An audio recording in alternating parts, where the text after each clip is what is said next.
सफ़र कर रहे हो कहीं और ऐसे किसी प्रॉब्लम्स में फंस गए हो। मैं भी कल ऐसे ही फंसा था।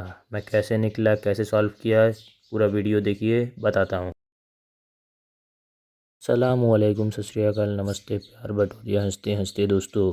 आज मुझे निकलना था कोलकाता से, बट सुबह ही अनफॉर्चुनेटली मेरा तबीयत थोड़ा सा डाउन हो जाता है। जैसे तैसे करके ब्रश करता हूँ, उसके बाद नाश्ता में ज़्यादा कुछ नहीं, बिस्किट ही खा लेता हूँ कॉज हालत काफ़ी ज़्यादा टाइट था दोस्तों। फिर नॉर्मल पानी के बदले ORS पानी से काम चलाना पड़ता है कॉज तबीयत तो ठीक करना ही था मुझे। उसके बाद दोस्तों बारी होती है दवाई की। दवाई खा लेता हूँ सर्वप्रथम। दवाई खाने के बाद नेक्स्ट डेस्टिनेशन था थोड़ा बाहर में, कुछ पर्सनल काम था, उसको निपटाने निकलता हूँ दोस्तों। निपटा के सीधा आ जाता हूँ दोस्तों सैलून में, थोड़ा सा ये लुक देने के लिए। आप लोगों को कैसा लग रहा है मेरा नया लुक, कमेंट में ज़रूर बताइएगा दोस्तों। उसके बाद सीधा पहुंच जाते हैं घर में सामान वगैरह लगभग मेरा रेडी हो चुका था, ऑल बैग्स एंड ऑल। उसके बाद दोस्तों चले जाते हैं नहाने पहली फुर्सत में। दोस्तों नहा धो के निकलते हैं, थोड़ा सा गंजी वगैरह पहन के थोड़ा देर रेस्ट ले लेते हैं। अब नहा धो के थोड़ा सा तबीयत थोड़ा सही लग रहा था, ठीक है। तो दोस्तों फर्शी में थोड़ा देर के लिए सो जाते हैं। तो उठ के सबसे पहले पढ़ लेते हैं फजर और जोहर का नमाज़ पढ़ने के बाद कर लेते हैं हल्का फुल्का लंच दोस्तों। लंच करने के बाद मैं रेडी हो गया था सफ़र में निकलने के लिए। उसका बाद दोस्तों एक रैपिडो बुक कर लेते हैं कॉज कोई दोस्त तो यार अवेलेबल नहीं रहता है, ऐसा टाइम पे ट्रेन था। सो गाइज़ कोलकाता के कुछ स्ट्रीट्स को कैप्चर कर लेता हूँ कैमरा पे कॉज बहुत वक्त तक शायद ये देखने को ना मिले। गाइज़ थोड़ी देर के अंदर मैं पहुँच जाता हूँ सियालदा। वो रैपिडो वाला भाई को पैसा वगैरह दे के अकेला बैग लेके दोस्तों निकल पड़ता हूँ आहिस्ते करके। फाइनली दोस्तों चलते चलते मैं आ जाता हूँ अपने ट्रेन के पास। क्या दोस्तों हाँफते हाँफते जैसे तैसे आके बैठ जाता हूँ अपने सीट नंबर पे। तो दोस्तों अब हमारी ट्रेन छोड़ चुकी थी, कोलकाता को बाय बाय कहने का वक्त आ चुका था दोस्तों। अब दोस्तों बैठते सोते करते करते रात का 3 बज जाता है। अब उतरने की बारी होती है दोस्तों। ये उतर गए हैं न्यू जलपाईगुड़ी, जिसको शुद्ध भाषा में बोला जाता है NJP। गाइस मैं चल ही रहा था तब अचानक से चलते चलते मेरा क्या होता है और एक बैग का हैंडल ही टूट जाता है। फिर भी दोस्तों मैं जैसे तैसे पहुंच जाता हूं रेस्ट रूम पे।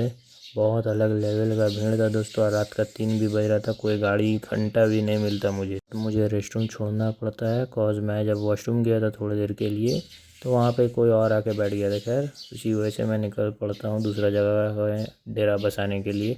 किस्मत इतनी फूटी थी कि AC रूम भी हाउसफुल हो चुका था। क्या था, इसको ख़रीद लेता हूँ दोस्तों क्योंकि डेरा तो कहीं ना कहीं जमाना ही था मुझे, क्या करता। पहले दोस्तों बैग वगैरह एक बेंच में रखता हूँ, उसका बाद चटाई लगा देता हूँ दोस्तों प्लेटफॉर्म में ही। ठीक है दोस्तों, रेस्ट करने के अलावा मेरे पास कोई विकल्प नहीं था, बट भाग्य को ये भी मंजूर नहीं था कि हेवी जोर का उसका बाद बारिश स्टार्ट होता है और मैं जहाँ पे सो के था उसका हालत कुछ उस जगह का ऐसा हो जाता है। फिर उसके बाद वजह से मुझे जगह फिर से चेंज करना पड़ता है दोस्तों और वहीं पे थोड़ी देर के लिए लेट जाता हूँ मैं दोस्तों। थोड़ा देर बाद देखते हैं कि वेदर थोड़ा सा ठीक है और बज रहा था 6:14। मैं उड़ जाता हूँ, बिस्किट से अपना ब्रेकफास्ट पूरा करता हूँ दोस्तों। ब्रेकफास्ट करके अब निकलने का वक्त आ गया था क्योंकि अब बाहर से गाड़ी भरपेट अवेलेबल मिल जाता है दोस्तों।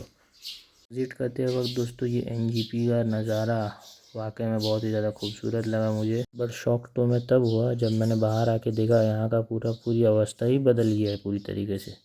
फिर एक रिक्शा वाले भैया से बात हुई, उन्होंने बोला कि डायरेक्ट मुझे स्टैंड तक ही छोड़ देंगे जहाँ से मुझे गाड़ी पकड़ना था। तो उसी वजह से मैं उन्हीं के साथ में निकल पड़ता हूँ कॉज फिर से टोटो करने का कोई फ़ायदा नहीं था, पैसा एक्स्ट्रा लगता है। दोस्तों आप लोग अगर NJP अगर पहुँच रहे हो दार्जिलिंग, करछिंग या फिर कोई भी साइड जाने के लिए नॉर्थ ईस्ट का, अगर आप लोग को NJP से जाना पड़े तो NJP से गाड़ी मत पकड़ना कभी भी, क्योंकि ये लोग का बहुत ज़्यादा हिसाब ख़राब रहता है। यहाँ से टोटो या फिर ऑटो पकड़ो, सीधा पहुँच जाओ Siliguri stand, it will be far better. Finally दोस्तों पहुँच जाते हैं जोरथांग स्टैंड। जी हाँ दोस्तों, मुझे सिक्किम के लिए निकलना था। मेरे पास 2 ही विकल्प था, या तो बस या फिर शेयर्ड कैब। मैंने बस का चुना, बट दोस्तों यहाँ पे दूसरा मसला था। आज आए थे यहाँ पे बस स्टॉप पे, बट डायरेक्ट बस कुछ दिन अवेलेबल नहीं रहता है। जो लोग एक्चुअली नामची वगैरह घूमने जा रहे हैं तो डायरेक्ट बस आप लोगों को नहीं मिलेगा। कुछ दिन। वो अभी लाइन बहुत ज़्यादा लगी है, उसी वजह से मैं पता नहीं कर पाया। नेक्स्ट टाइम जब पता करूँगा आप लोगों को पूरी ब्लॉग में अपडेटेड होगा। उसी वजह से फॉलो और सब्सक्राइब कर लेना चाहिए ऐसे अपडेट्स के लिए। तो अब मुझे जाना होगा यहाँ, क्या बोलते हैं, जोरथांग होके। तो let's see what happens. Guys unfortunately 7:23 में गाड़ी मिल गई है जोरथांग के लिए। बस अवेलेबल था नहीं, जैसा कि बताया नामची का डायरेक्ट बसेस रहता है पर हर एक दिन अवेलेबल नहीं है। तो पूछ लीजिए और जर्नी करते हुए जाते हैं। अब देखते हैं कितने बजे पहुंचते हैं वहाँ पे। तो अब गाड़ी छोड़ चुकी थी, तरह तरह का व्यू कैप्चर करते हुए दोस्तों अब बढ़ते हैं। बट रास्ते में ज़्यादा जाम लगने की वजह से थोड़ा देर के लिए बाहर आ जाते हैं, तो हल्का फुल्का व्यू कैप्चर कर लेते हैं दोस्तों। दोबारा गाड़ी में बैठ जाते हैं और उसका बाद रास्ता का हल्का फुल्का व्यू कैप्चर कर लेते हैं। कॉज में मिडल में बैठते हुए तो अच्छा से ज़्यादा व्यू कैप्चर नहीं कर पाया। थोड़ा पिस्ता नदी का व्यू कैप्चर करता हूँ, हल्का फुल्का पहाड़ी व्यू भी कैप्चर कर लेता हूँ दोस्तों। गाइस इस वक्त उतर चुके हैं जोरथांग स्टैंड पे और मुझे मेरा फटा हुआ बैग सिलवाना है। देखते हैं यहाँ पे बैग सिलवाने का हिसाब होता है कि नहीं। Let's see what happens. छानबीन करने के बाद एक जगह दोस्तों बैग सिलवाने के लिए मिल जाता है, तो उसी वजह बैग सिलवा लेता हूँ दोस्तों। अब दोस्तों बैग पूरी तरीके से रेडी था, तो उसी वजह से अब बेखौफ होके मैं निकल पड़ता हूँ नामची के लिए। तो अब गाड़ी मिल जाती है नामची के लिए। अब मैं बैठ जाता हूँ गाड़ी पे।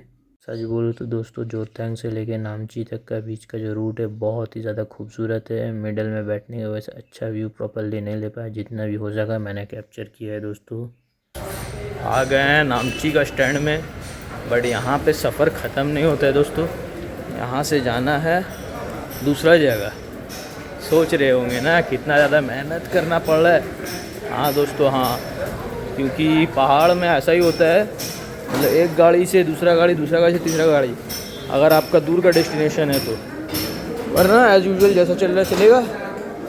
फिर दोस्तों मैं सीढ़ी से चढ़ के आ जाता हूँ फर्स्ट फ्लोर के टैक्सी स्टैंड पे।